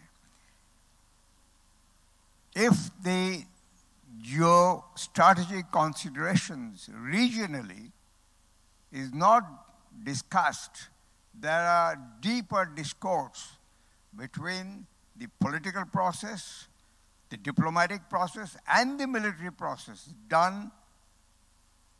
I think the South Asian cooperation would not go very far. The second point, rightly brought out by Brigadier General Sakhawat, we know that Indian non-cooperation has reduced SAARC to the present state. I think this has to be understood that if regional cooperation has to move forward, India-Pakistan cooperation is vital, and we cannot be sitting back on the historic misunderstandings and rivalries. The historical perceptions have to be addressed, and a friendly atmosphere has to be developed among India, Pakistan, Bangladesh, and all others around. Thank you. I don't want to take too many questions, but how many raise of hands? There are just two I see here. Okay, so very brief, please, because I think I have to come back to the panels. So just introduce yourself. No, there is one over there at the back. Yes. Yes. Thank you, Madam Chair. Okay, all right. Thank you, Madam Chair. I am Ashraf, participating here as a student of economics from Shah Jahan University of Science and Technology. So my question is this, does this panel believe that South Asian countries are facing a dilemma in balancing their economic relations between China and the USA that may potentially hinder the challenge the regional cooperation? And what strategies should be considered to navigate these challenges effectively? So that was my question. Thank you.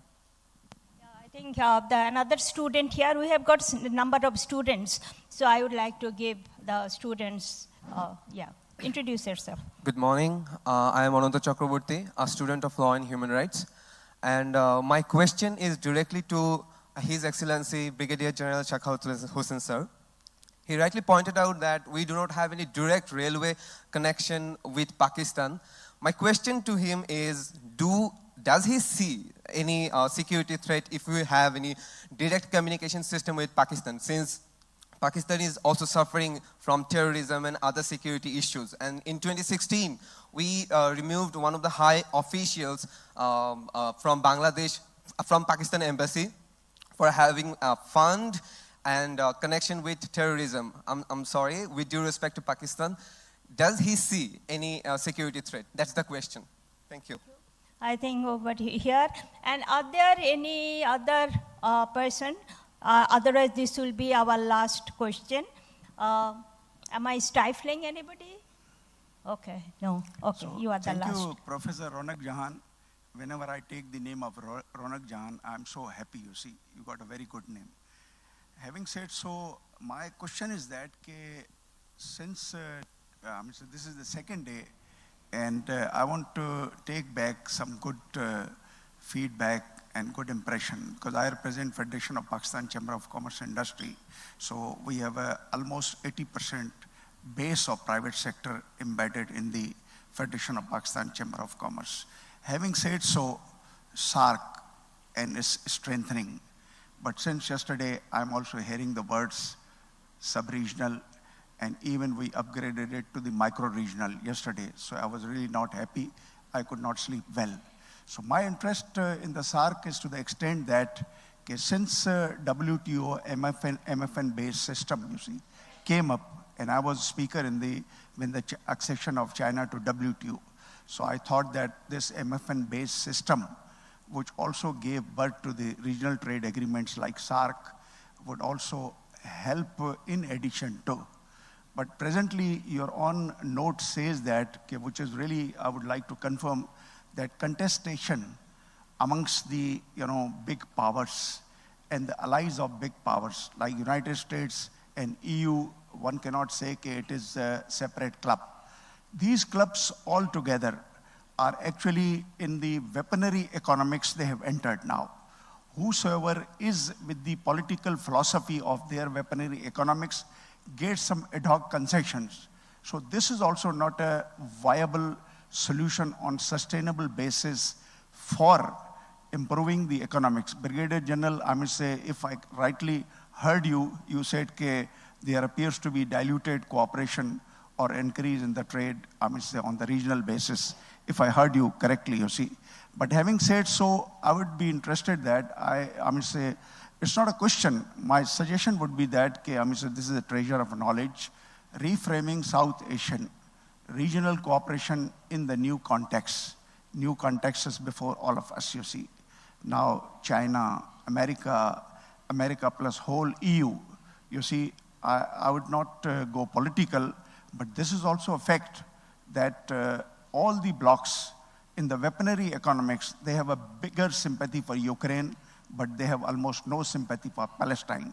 So having said so, let me come back to my own issue, SAARC. So I'm looking forward to at least this bloc should be strengthened, and it should become a regional bloc. Of course, there are political issues, and you have rightly pointed out strategic issues, but I think they can be worked out. But please do not downgrade it to sub-regional, because since yesterday I'm hearing, and I hope this night I have a comfortable sleep without any sleeping pill. Thank you very much.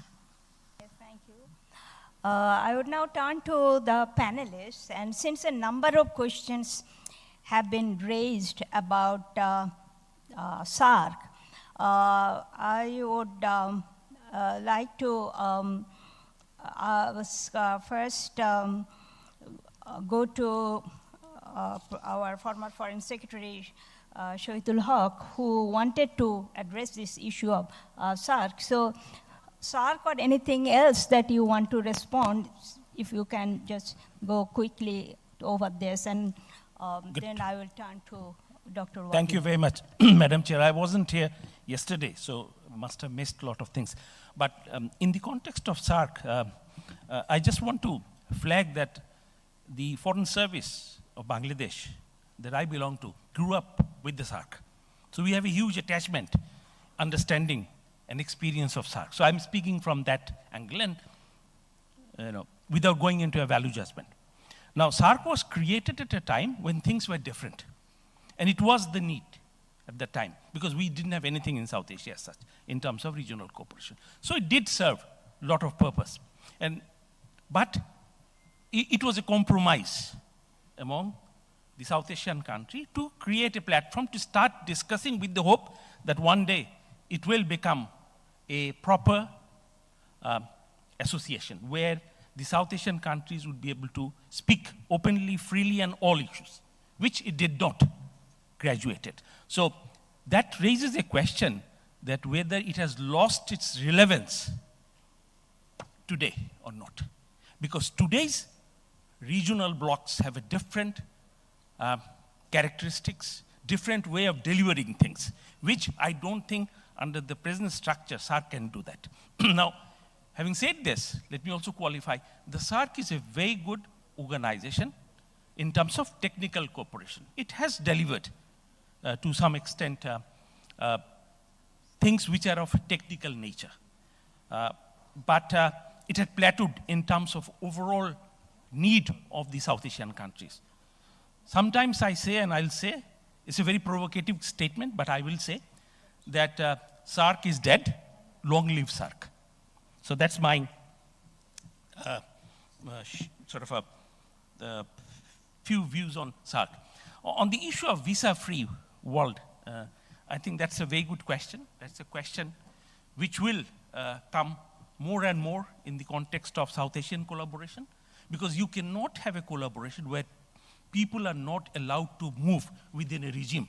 We don't have a regime in South Asia. And the gentleman rightly pointed out that even Africa has come around putting a regime for movement of people along with goods and services. So, which is absolutely absent in our part of the world.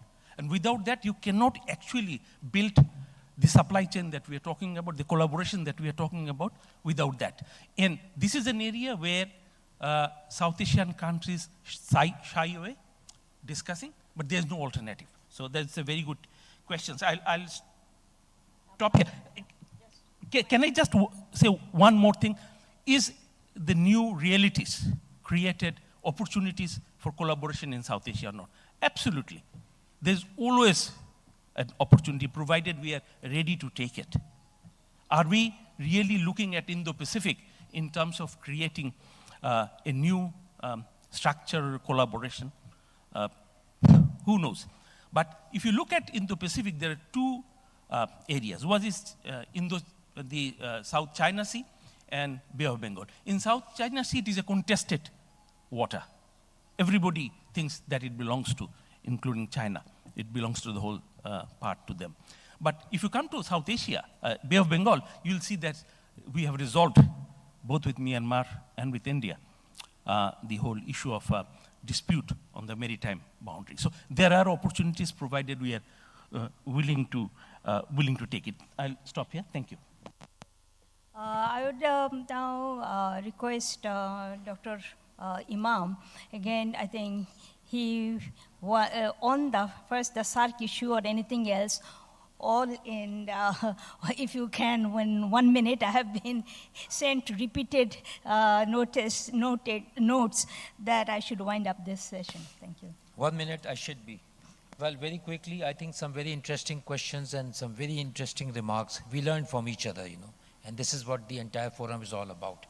Very quickly, let me say, I'll start with the concept that as we talk about multilateralism, we must also keep into mind the multipolarity which has come into play now, where people develop relations not with just one country, but looking after the interest, you know.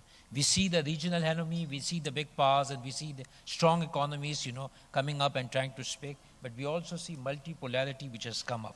Secondly, I would say we must not forget the economic nationalism which is going on, to buy local policies. And we see how people want to safeguard that against the strong economies which is out there and trying to outcast them, you know. We're also seeing vying leadership, you know, especially in the context of digital economy and technology. And people are trying to take lead in that. Again, moving ahead, there was an interesting question from one of my colleagues over here, the demilitarization. One would always question the humanity, you know. How much are we spending on the health and services, and how much are we spending on the things which can actually destroy and bring destruction to this world? Now, this world which talks about human rights forgets that we are spending trillions and trillions just to build weapons to be used against someone by whoever gets hold of it. And sooner or later it gets back to the very person who is actually doing it. Again, regarding the role of India and the role of the large country over here, I always say they have a more responsible role to play. You know, they need to tag around all of the countries. They need to ensure that no one is left behind. Leaving anyone behind, margining anyone, you know, actually is going to come back as a boomerang, you know. It's not going to lead anywhere. There was also a question about the threats, you know, with one of my young student over here asked, you see, our part where I come, we are victim of terrorism. And as a result of what happened all around the world, and Pakistan actually suffered. Thousands have died in the context, thousands. And we are continuously facing the non-state actors and the hostile elements and the worldly policies which is going on, which actually determines our own policies and our governance and our rule of law. And lastly, we need to I will just sum up in the as we discuss and as we deliberate, we need to see the perspective from all the angles, And it's so important we know what is the legal legitimacy in it, what is the moral ground, what is the ethical part of it. We need to understand the perspectives. But the best perspective is which brings happiness, which brings peace, which brings cooperation, which takes everybody forward. Nobody leaving no one behind. You leave someone behind, you feel happy for a while, very soon it's going to catch up, and it's not, you won't have a pleasant moment. My last comment would end, with the often quoted word, when we discuss about the past and all, you should always remember what Brutus did to Caesar, when he was stabbing Caesar. He said, I love Caesar, but I love Rome more than Caesar. And this is what he did. And this is what we are doing in all. We love our national interests, our self-perpetuation, our own survival. We want to rise by making other people, look down not living to the likely potentials of what we have, and others can actually benefit us, but actually suppress others and rise and show that you are taller, and you are better. Thank you, ma'am. Thank you. Thank you very much. I wish everybody had the same kinds of philosophical goal in front. The next panelist to respond is Dr. Wagle. Thank you. I think we're all very South Asian in our character today. We spoke too much in the first round and sacrificed our second round, so there's a lot to say. But let me also resort to 3 quotations that I think capture the predicament we're in. Now, from the perspective of India, in my opinion, is like Germany, as they say, right? It's poor Germany, too big for Europe, too small for the world. So that's exactly the predicament that India is in. Now, from the perspective of all the neighbors of India, let me resort to a quote about Mexico, poor Mexico, so far from God and too close to the United States, right? So therein lies the predicament of all the neighbors, the smaller neighbors at least. So how do you bridge this gulf? Now, it's been aired before that the security wallas and the development wallas don't talk to each other in South Asia, and that's the problem, right? So visa for Bangladeshi, as my esteemed panelist was saying, takes 4 months to get into India for medical treatment, tourism. Fortunately, Nepal and India have an open border. We don't face that problem. But therein lies the problem. And why is that? Because it's the security, the perceived security fear. Now, the development wallas like us have been talking for the last 20 years about how wonderful pre-1947 subcontinent was.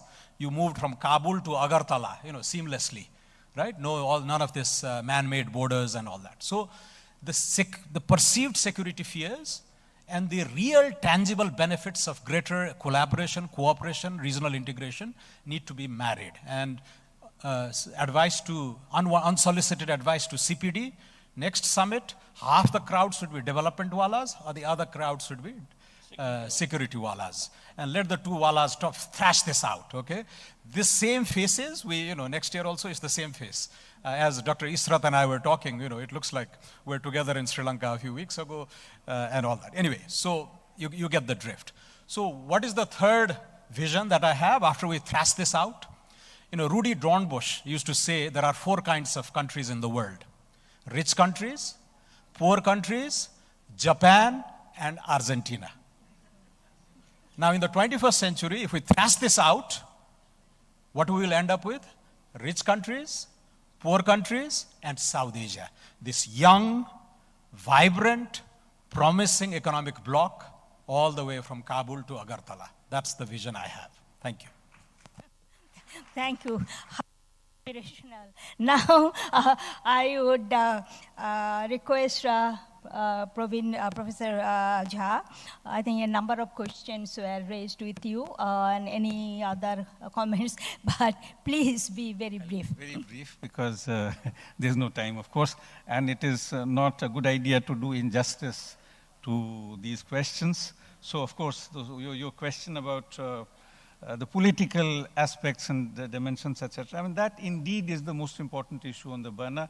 And I think we really need to get into it in a much fuller fashion, how to understand a certain kind of loss of certain political energy, how does one create a new kind of energy. So that is the big challenge and so on. In terms of this whole SARC issue and whether there is a lot of numbers to support that. You see, I mean, I have as many numbers as anyone else has in this room, right? But I'm not talking only about numbers. I'm talking much more about much deeper thing, much deeper construct called SARC and the perspectives and the competing perspectives there and so on. It was Dr. Shah yesterday who talked about this cooperation between India and Pakistan and the countries in the region during 50s, and I mistakenly put it to you. So apologies to you and apologies to you on that. Now, this whole business of, you see, Brigadier Saab, I mean, it is indeed a completely new context. This kind of hegemony of capital, regulated capitalism prior to neoliberalism is something very well established in the academic scholarship and so on and so forth. And that actually gave a much better balance between, let's say, objectives of certain kinds, which are associated with what I would call growth fundamentalism, and other kinds of things which are development fundamentalism, for instance. So I think we really need to think, whether we are thinking about SARC or the Global Compact and so on, we need to move in that direction. So that is my plea. And finally, coming back to SARC, when we are thinking of all these possibilities, etc., what was being emphasized quite a lot yesterday in terms of so-called soft powers, a lot more interaction, a lot more institutions.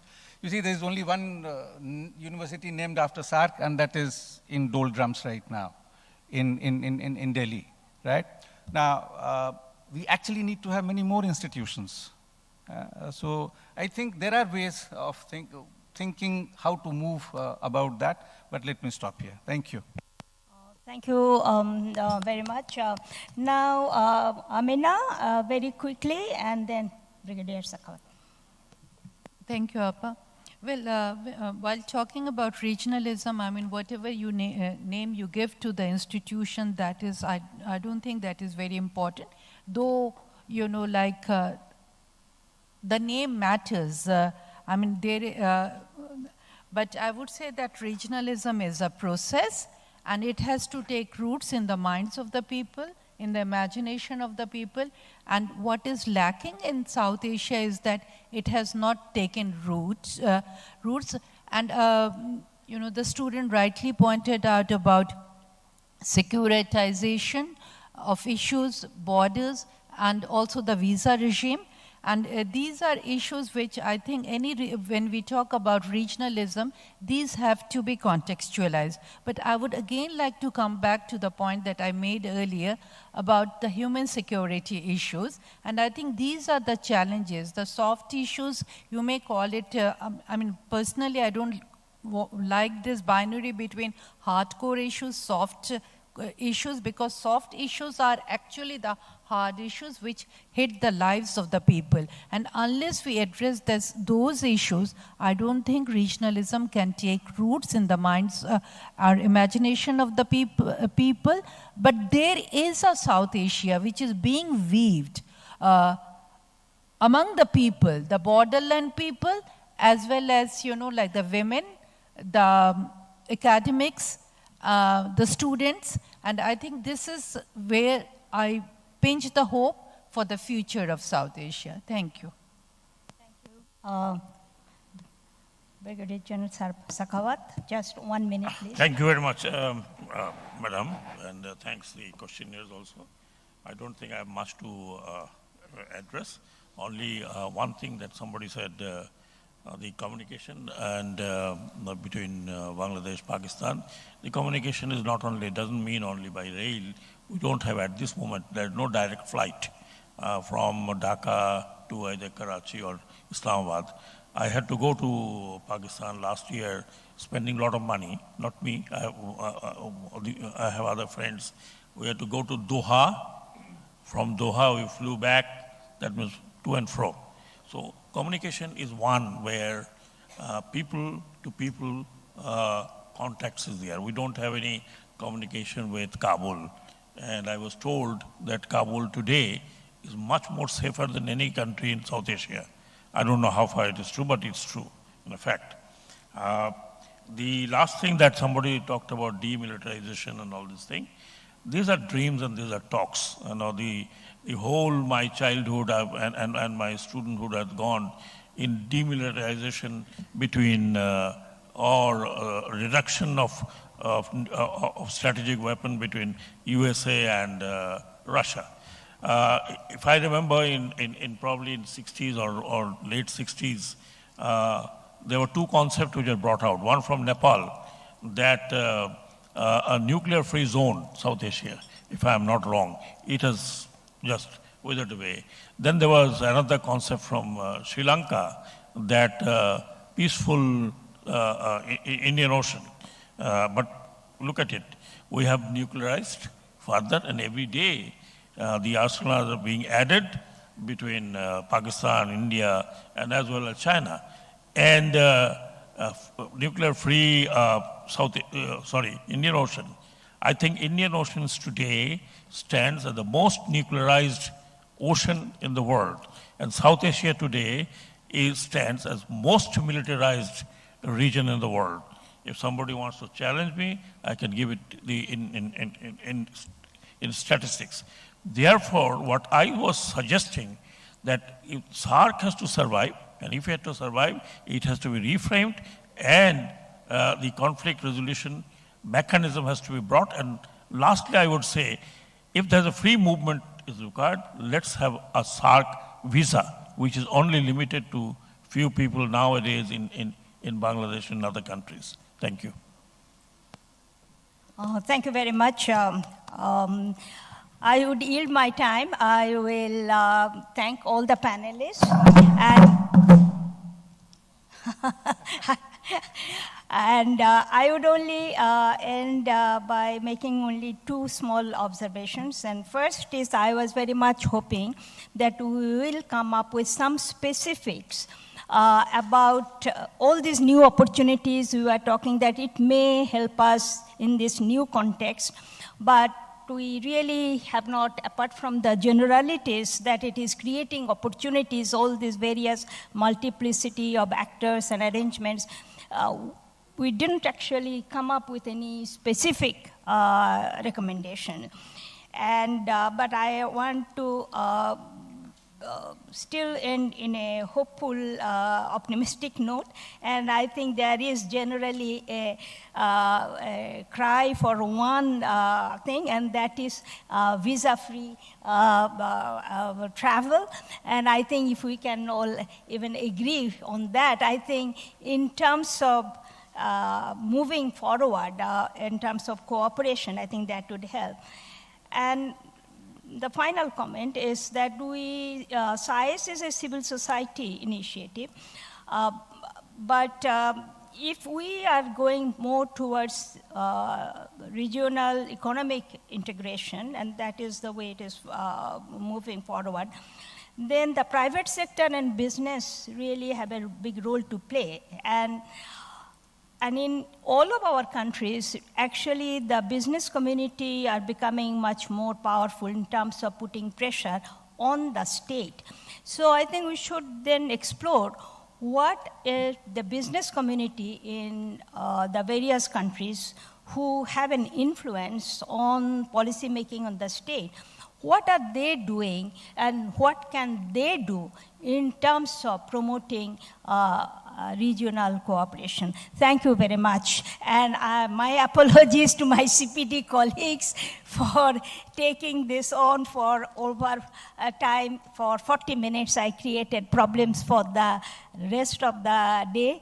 So again, my sincere apologies, and thank you very much.